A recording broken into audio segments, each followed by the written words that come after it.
Episode 4. Ever since discovering that they shared so many common hobbies, Jingfan no longer found it a burden to travel up the hill to the School of Classical Chinese. For as long as she could remember, perhaps due to her upbringing and family environment, her motto had always been, "Take my matters into my own hands."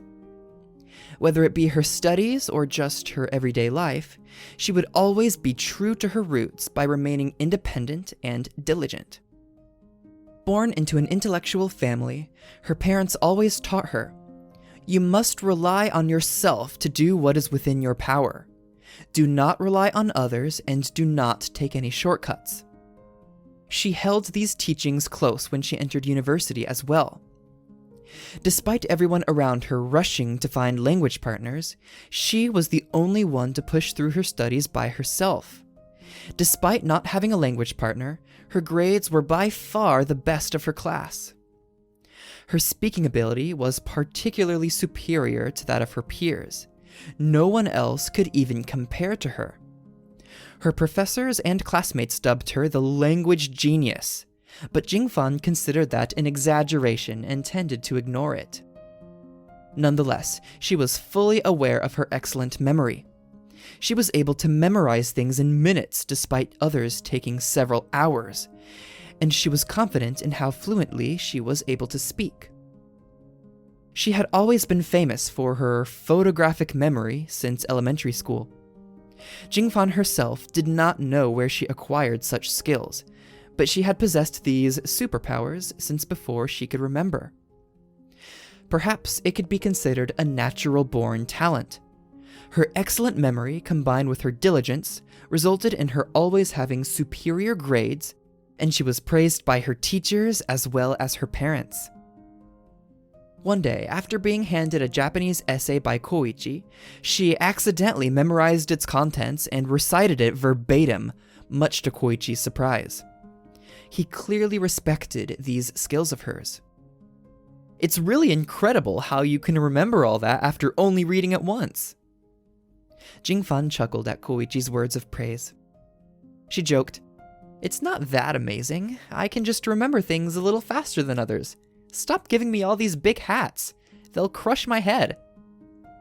In Chinese, giving big hats refers to giving undeserved praise. Jingfan thought surely Koichi's language skills would be strong enough to understand this expression, but he unexpectedly thought about it for a while before responding. "But no matter how many heavy hats you wear, I don't think it would crush your head. I don't wear hats even in the winter, and it's summer now, so do you really need a hat? Rather than your head getting crushed, I think you would get, what's the word?" Koichi tried his best to remember the vocabulary. "Oh, I remember. You would get heat exhaustion."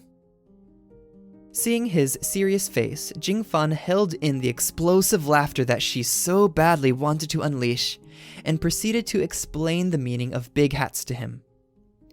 Time passed as the two laughed together, and Koichi eventually understood the meaning of big hats. "You sure know a lot of sayings and famous poetry. Even the Chinese professors at this school couldn't hold a candle to you," Koichi said with admiration, looking into her eyes. "I just told you what it means, and you're already giving me more big hats? Are you trying to tease me, or are you just trying to practice your new vocabulary?" she asked, half joking. "Neither. I just don't know how you do it."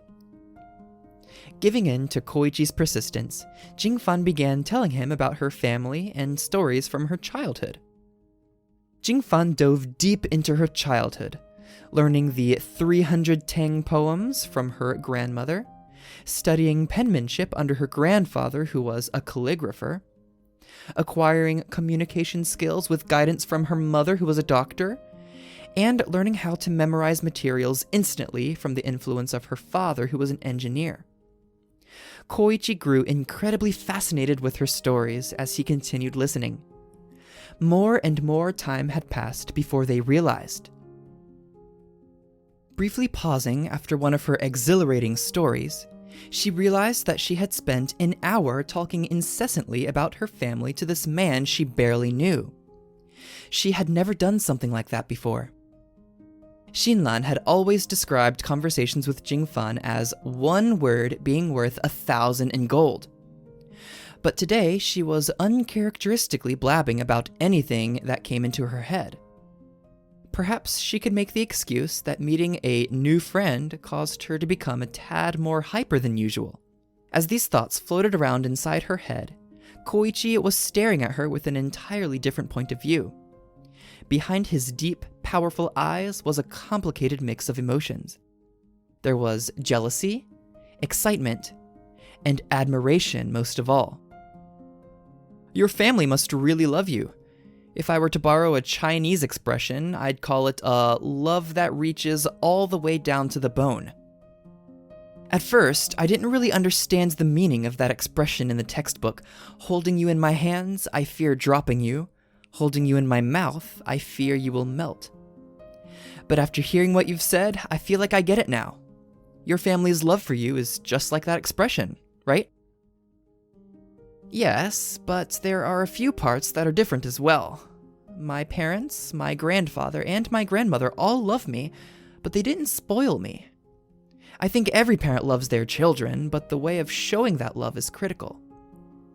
You may not know the old saying, loving too much can cause harm, but that's what I mean, Jingfan said, absorbed in her own beautiful memories, oblivious to the subtle change in Koichi's gaze. Jingfan continued. Anyway, those parents wouldn't have had children in the first place if there was no love in their hearts. Children cannot freely choose where they're born. The parents hold that right. So, if they want to have kids, wouldn't they be excited to anticipate the birth of a new life? That's why the world is full of children that hurt and disappoint their parents, whereas I don't think there are many parents who would hurt their own children. Don't you agree? I don't know. Those parenting approaches and morals are Chinese, so there are parts I'm not used to. I think parents' unconditional love for their children is reflected in the old Chinese tale, Mencius' mother moves 3 times, as well as this poem. In the loving mother's hand is string, making clothes for her son before his journey. But based on what I've seen in Japan, things might not always work that way.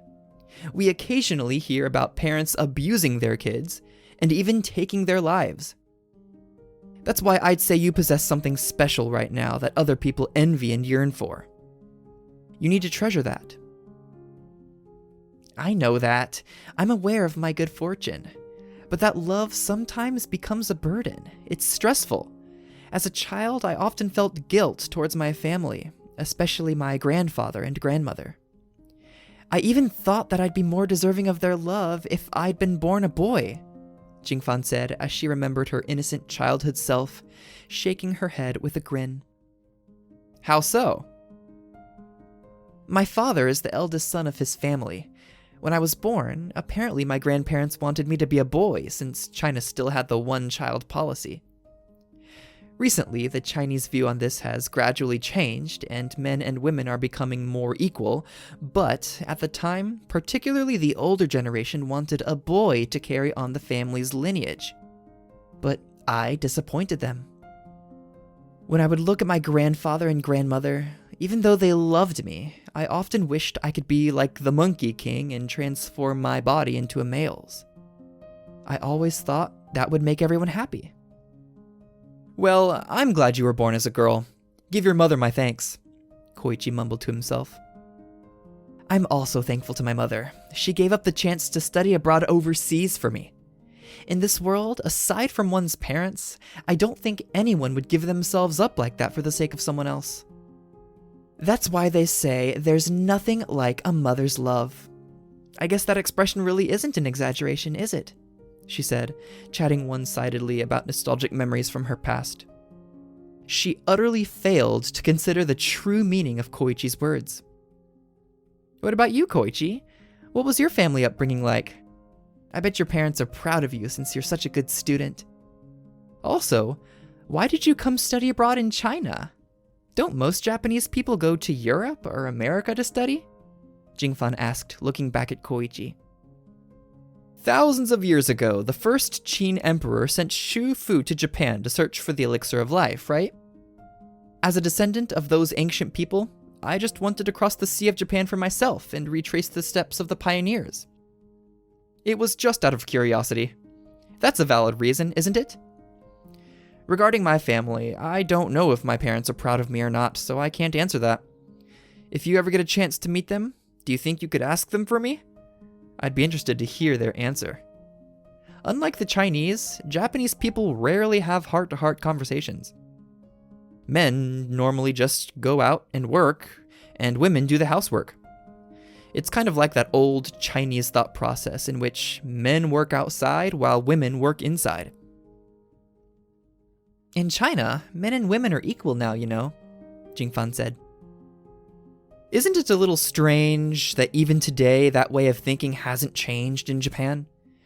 Japan achieved rapid growth and became one of the world's largest economies. But from another perspective, the Japanese way of thinking is still ridiculously old and stubborn. Japanese culture was strongly influenced by Chinese culture, yet the Japanese can't shed that old mindset and modify their views like the Chinese did. That's why the concept of putting men over women still remain to this day. But who cares? Let's stop talking about this. We have nothing but time from here on out, so if you're interested, I can tell you more about it later. Oh, really? Are you extending your study abroad? Xinlan told me that you were going back in the winter, but I'd like you to stay longer if you can, Jingfan said immediately, without even thinking first. You want me to stay longer? Koichi asked, looking at Jingfan with eyes that appeared to be expecting a certain response. Of course! As long as I have you, I won't have to go searching for other partners. That would be time-consuming. It would be much easier on me if you stayed until graduation. If you left, I'd have a hard time getting accustomed to a new partner. The only reason you want me to stay is because you don't want to search for a new partner? Because it would be time-consuming? Koichi said, his voice oozing with disappointment as his eyes that were once sparkling with expectation turned dreary. I mean... Jingfan felt regret welling up in her chest when she saw his reaction. That's not the only reason. Even if I found another Japanese partner, no one could replace you, Koichi. You're irreplaceable to me. You're from Teikei University, you're knowledgeable about Chinese literature, and I don't think anyone else could compete with your grades. You're an excellent partner, the best I could ask for, and I don't want to say goodbye to you just yet, Jingfan said, spouting out all the compliments she could think of at once despite still feeling like she had more to say. I get it. We're just study partners. We're just doing this for your studies. I said something wrong, didn't I? Listen, I don't want you to... It's fine. Don't worry about it. It's time for us to go back to our dorms anyway. If we don't go back soon, we'll have to sleep outside in the streets. We have nothing but time, so I think you'll understand me eventually, Koichi said, with meaning behind his tone. Koichi looked at Jingfan and saw a sparkle in her young, pure eyes as they beamed vividly with youth. On top of that, she had a plain yet innocent beauty that was rarely seen in Japanese women at the time. After 2 months of seeing each other, he had gradually become attracted to her, and his chest never stopped pounding in her presence. But for now, he was simply her language partner. If she thought nothing more of him, he knew that he needed to be patient and refrain from taking their relationship to the next level. Someday, his feelings for this pure, wholesome girl would overlap with hers, and their hearts would connect. Koichi let out a sigh, seeing as though it looked to be a long road to get there. Yet, he was fortunate to still have a lot of time. Shaking off his silly fantasies, he told himself that day would eventually come around if he continued putting forth enough effort. Let's go. I'll take you back to your dorm, Koichi insisted. Giving in to his pushiness, Jingfan left the classroom with him, and they headed for the dormitories. Jingfan looked at Koichi, walking silently while slowly digesting the conversation they just had. Then, she was suddenly overcome with a bizarre emotion from the depths of her heart. Wait, maybe... No, there's no way. Jingfan ruled out that possibility straight away. Less than 2 months had passed since they met. Therefore, it would be impossible for something to happen between them in such a short amount of time. She was positive something like that could never happen. She refused to believe this to be some kind of love at first sight. Jingfan's face began to feel hotter and hotter. They say that romance blossoms in midsummer, but she assumed she was probably just coming down with some sort of summer illness that resulted in these crazy delusions. Seeing Jingfan drowning in her own thoughts, Koichi suddenly felt nervousness and anxiety in his chest, followed by a nauseating guilt. He had been too impatient by implying he wanted to go beyond a platonic relationship, and he had made Jingfan feel uncomfortable in the process. About that conversation we just had, don't worry about it.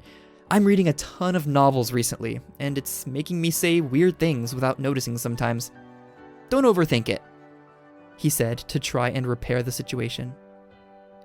Hearing this made Jingfan's cheeks become even redder. Deep down, she thought that perhaps Koichi was not the only one reading too many novels. After telling herself not to misunderstand, Jingfan felt relieved by Koichi's words, but she also felt a surge of disappointment that she could not fully comprehend herself.